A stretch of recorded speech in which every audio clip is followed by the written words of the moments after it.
درس بخاری کا سلسلہ 2318 نمبر حدیث پاک تک پہنچا تھا، اور اس میں بات یہ چل رہی تھی کہ جب یہ آیت نازل ہوئی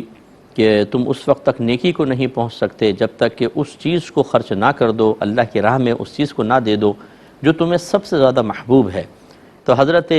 ابو طلحہ رضی اللہ تعالی عنہ جو مدینہ کے انصار میں سے ایک مالدار صحابی تھے، اور ان کا ایک باغ تھا بیروہا کے نام سے، جس میں میٹھے پانی کے چشمے تھے اور زبردست کھجور کے درخت تھے، باغات تھے، وہ سرکار کی بارگاہ میں حاضر ہوئے اور عرض کی کہ اللہ تعالیٰ یہ بیان فرماتا ہے اور مجھے یہ باغ بہت محبوب ہے، تو میں یہ آپ کو دیتا ہوں یا رسول اللہ، کسی کو بھی دے دیجیے آپ۔ یہ بہت بڑی بات ہے، واقعی صحابہ کرام علیہم الرضوان اس قابل تھے کہ وہ اس امت کے رہنما بنتے۔ نبی کریم صلی اللہ علیہ وسلم نے ارشاد فرمایا، میرے تمام صحابہ ستاروں کی مانند ہیں، جس کی پیروی کرو گے ہدایت پا جاؤ گے۔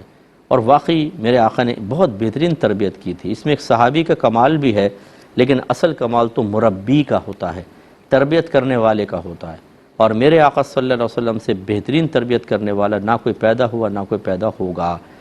رحمت کونین صلی اللہ علیہ وسلم نے قولی طور پہ بھی تربیت فرمائی، عملی طور پر کر کے دکھایا، اور پھر دوسرے کی اصلاح بھی فرماتے رہے،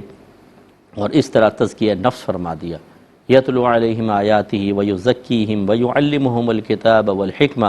یہ نبی ان صحابہ کے سامنے قرآن پاک کی تلاوت کرتے ہیں، ان کے نفوس کو پاکیزہ کرتے ہیں، ظاہر و باطن کو پاکیزہ کرتے ہیں، اور انہیں کتاب اور حکمت سکھاتے ہیں۔ تو نبی کریم صلی اللہ علیہ وسلم سے نص قطعی سے ثابت ہوا کہ آپ نے تزکیہ فرمایا، ان کے نفوس کو پاکیزہ کر دیا، دنیا کی محبت، مال کی محبت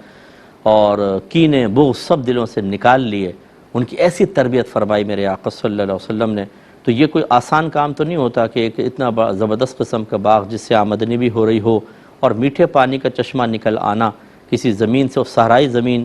تو وہ بڑا اللہ کا کرم۔ اور پھر نبی کریم صلی اللہ علیہ وسلم اس باغ میں جاتے تھے اور آپ وہاں بیٹھتے، کھجور کھاتے، پانی پیتے تھے۔ تو ایک ایسی جگہ کہ جہاں سید عالم صلی اللہ علیہ وسلم محبوب سمجھ کر آتے ہوں، تو وہ بھی کتنی بڑی سعادت کی بات۔ اب اگر یہ باغ صدقہ کر دیا جاتا،